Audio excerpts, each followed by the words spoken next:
Hello everyone, welcome back to the channel, and in this video I'll show you how to change the PIN number on your Bank of America debit card.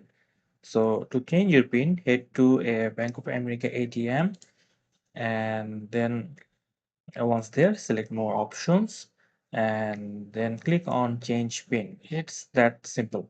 If you're unable to visit an ATM, you can also schedule an appointment or visit a local Bank of America financial center to make the change in person.